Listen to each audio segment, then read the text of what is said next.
নির্বাচনের আগে পশ্চিম মেদিনীপুরে সমাবেশ থেকে অভিষেক ব্যানার্জি জানিয়ে দিয়েছিলেন যে যেই এলাকায় ফল ভালো হবে না সেখানে দায়িত্বে থাকা নেতাদের পদ ছেড়ে দিতে হবে। ঘোষণার পরেই প্রথম বৈঠক করে মেদিনীপুরের তৃণমূল নেতাদের জানানো হলো শনিবার। পশ্চিম মেদিনীপুরের দুটি লোকসভায় তৃণমূলের দখলে এসেছে।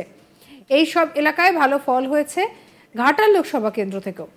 মেদিনীপুর লোকসভা কেন্দ্রে তৃণমূল জয় পেলেও প্রকট অন্ধকারের দিক একটি সামনে উঠে আসছে।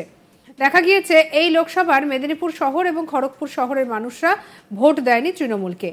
জেলায় খড়গপুর গ্রামীণ বিধানসভা ছাড়াও বেশিরভাগ জায়গাতেই তৃণমূলের কঙ্কালসার চিত্র ফুটে উঠেছে। অথচ পঞ্চায়েত নির্বাচনে বেশিরভাগ স্থানেই তৃণমূলের পঞ্চায়েত সমিতির সভাপতি, প্রধান, উপপ্রধান রয়েছে। সমস্ত পৌরসভা তৃণমূলের দখলে। আর এই পরিস্থিতিতে দলের কর্মীদের, নেতাদের লোকসভা নির্বাচনে নিজেদের স্বার্থে, নিজেদের পদের স্বার্থ নেই বলেই মনে করা হয়তো তেমনভাবে জোর দেয়নি বলেই মনে করছে দলের লোকজন।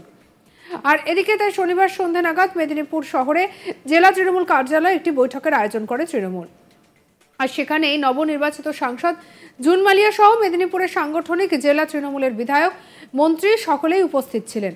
আর সেখানে বৈঠকে প্রাথমিক পর্যালোচনার পর তৃণমূলের জেলা সভাপতি সুজয় হাজরা ঘোষণা করে দিয়েছেন যে অভিষেক ব্যানার্জি আগেই জানিয়ে দিয়ে গিয়েছিলেন।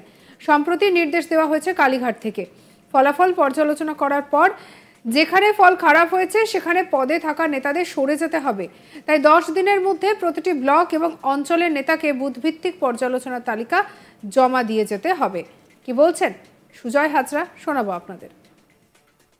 শারীরিকভাবে আমাদের জেলায় দলের প্রত্যাশা মতো দুটো লোকসভাতে আমরা জয়লাভ করেছি। 2019-এর লোকসভা নির্বাচনে মেদিনীপুর লোকসভা এবং ঝাড়গ্রাম লোকসভা, দুটো লোকসভাতে আমরা পরাজিত হয়েছিলাম। তো প্রত্যেকের মধ্যে একটা যন্ত্রণা, বেদনা, কষ্ট প্রত্যেকের মধ্যে রয়ে গিয়েছে। সেই যন্ত্রণা, কষ্ট, বেদনা থেকে আমরা কিছুটা মুক্ত হয়েছি, কিছুটা আমাদের লজ্জা থেকে আমরা মুক্ত হয়েছি। কারণ আমাদের সরকার তৃতীয়বারের জন্য মানুষ সমর্থন করেছে, অথচ আমাদের লোকসভাতে আমরা পরাজিত হয়েছিলাম। এটাই আমাদের সকলের জন্য ভালো লাগার বিষয় যে আমরা দুটো সিটি আমাদের নেত্রী মমতা বন্দ্যোপাধ্যায়কে আমরা দিতে পেরেছি। এবং আমাদের কর্মীরা যে অক্লান্ত পরিশ্রম, একদম নিচু স্তরের বিশেষ করে কর্মীরা যে অক্লান্ত পরিশ্রম করেছে, এটা তারই ফসল। সেগুলো আমি সমস্ত কর্মী যারা আমাদের বুথস্তরীয়, অঞ্চলস্তরীয় নেতৃত্ব যারা একদম বুক চিতিয়ে এই লড়াইটা মাটি আঁকড়ে করে লড়াইটা দিয়েছে, তাদের সবাইকে আমি আন্তরিকভাবে ধন্যবাদ এবং শুভেচ্ছা জানাচ্ছি।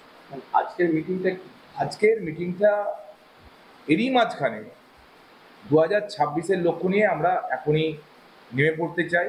সাথে সাথে 21শে জুলাই আমাদের অত্যন্ত গুরুত্বপূর্ণ প্রতি বছরের যে শহীদ সভা, সেই বিষয়ে আমরা আলোচনা করব এবং দলের সাংগঠনিক স্তরে কিছু নির্দেশিকা আমাদেরকে ঠিক আগের শনিবার দিন কালীঘাটে যে মিটিং ছিল, সেই মিটিংয়ে আমাদের নেত্রী আমাদেরকে দিয়েছিলেন।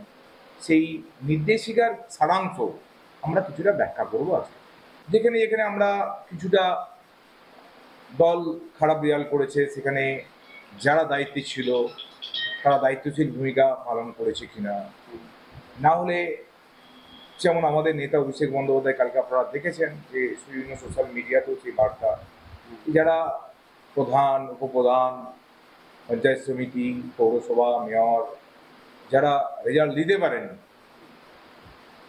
তাদের নিজেরাই স্বেচ্ছায় চলে যাওয়াটা উচিত বলে তিনি মনে করেছেন এবং তিনি সেটা জানিয়েও ছিলেন। শুধু এটা নয়, তিনি আমাদের যখন প্রথম মিটিং যখন হয়, অর্থাৎ আমাদের দলীয় স্তরে অভিষেক বন্দ্যোপাধ্যায় প্রত্যেকটা লোকসভা ধরে ধরে তিনি কর্মী বৈঠক করেছেন এবং সেই কর্মী বৈঠকেও তিনি এটা বলে দিয়েছিলেন যে প্রত্যেককেই দায়িত্ব নিয়ে করতে হবে। কারণ আপনি আপনার পঞ্চায়েত ইলেকশনের সময় সমস্ত কিছু দিয়ে, পৌরসভার ইলেকশনের সময় সব কিছু দিয়ে করবেন, আর দলের যখন ইলেকশন হবে তখন আপনারা হাত গুটিয়ে বসে থাকবেন, তাছাড়া মনোভাব নিয়ে ঘুরে বেড়াবেন, দল কিন্তু কাউকে ছাড় দেবে না। যে পঞ্চায়েতে খারাপ রেজাল্ট হবে তার দায় প্রধানকেও নিতে হবে, অঞ্চলকেও নিতে হবে। যে ব্লক খারাপ হবে পঞ্চায়েত সমিতিকেও নিতে হবে, ব্লক সভাপতিকেও নিতে হবে, পৌরসভাতে খারাপ রেজাল্ট হলে চেয়ারম্যানকেও নিতে হবে, টাউন প্রেসিডেন্টকেও নিতে হবে। তিনি ব্যাখ্যা করে এই বিষয়টা খুব ক্লিয়ারলি বলে দিয়েছেন। এখনও তিনি সেই রাস্তা থেকে সরে আসেননি। তো আমরা সামগ্রিকভাবে আলোচনা করে দেখি কি সেটা হয়, আলোচনা করে সেটা বলতে। আর এদিকে আমাদের কালিক শাহজাহান আলীর কি রিপোর্ট দেখাবো। লোকসভা নির্বাচনের আগেই হুঁশিয়ারি দিয়ে গিয়েছিলেন পশ্চিম মেদিনীপুর জেলাতে এসে অভিষেক ব্যানার্জি, যে এলাকায় ফল খারাপ হবে তার দায় নিতে হবে দলের ও বিভিন্ন সংগঠনের পদে থাকা দায়িত্বে থাকা নেতাদের, এবং তারপরে তার পদ থেকে তাকে সরিয়ে দেওয়া হবে। সে কথা মনে করিয়ে বিশেষ বৈঠক হয়ে গেল মেদিনীপুর শহরে জেলা তৃণমূলের পক্ষ থেকে। শনিবার এই বৈঠকের আয়োজন করা হয়েছিল মেদিনীপুর শহরের নান্নুচক এলাকায় তৃণমূলের জেলা কার্যালয়ে, যেখানে মেদিনীপুর সাংগঠনিক জেলা তৃণমূলের অন্তর্গত থাকা সমস্ত বিধানসভা এলাকার বিধায়ক, নেতা, মন্ত্রী সকলকেই ডাকা হয়েছিল। এই বৈঠকে উপস্থিত ছিলেন জেলা সভাপতি এবং মেদিনীপুরের নবনির্বাচিত সাংসদ জুন মালিয়াও।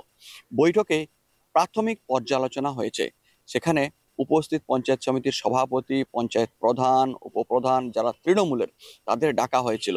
প্রাথমিকভাবে এই বৈঠকে তৃণমূলের জেলা সভাপতি সুজয় হাজরা জানিয়ে দিয়েছেন, অভিষেক ব্যানার্জি যে নির্দেশ ইতিপূর্বে দিয়েছিলেন, সকলকে জানিয়ে দিয়েছিলেন, সেই নির্দেশ পুনরায় সম্প্রতি কালীঘাট থেকে এসেছে। সেখানে জানিয়ে দেওয়া হয়েছে কার কি ফল হয়েছে, কেন হয়েছে, পর্যালোচনা করে সেই তালিকা পাঠাতে হবে। সুজয় হাজরা জানান 10 দিন সময় দেওয়া হয়েছে এই বৈঠকে নেতাদের।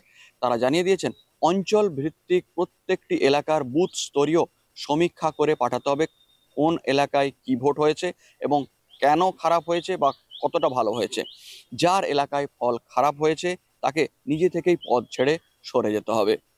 উল্লেখ করা যায়, পশ্চিম মেদিনীপুরের 2 লোকসভা কেন্দ্র মেদিনীপুর ও ঘাটাল, এই 2 লোকসভা কেন্দ্রেই ভালো ব্যবধানেই জয়ী হয়েছে তৃণমূল।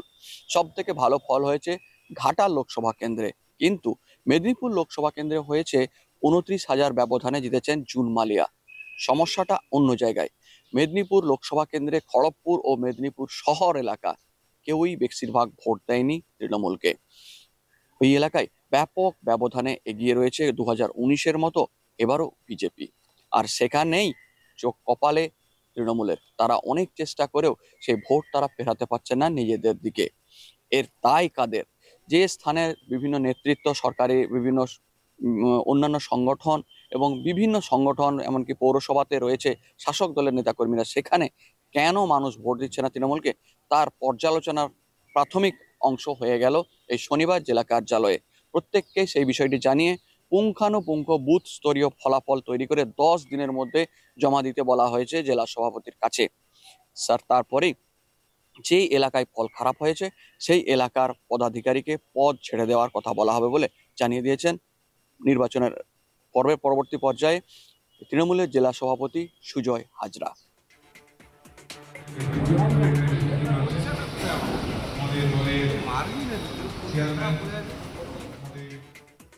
সঙ্গে রাখুন আজ তাক বাংলাকে সাবস্ক্রাইব করতে ভুলবেন না।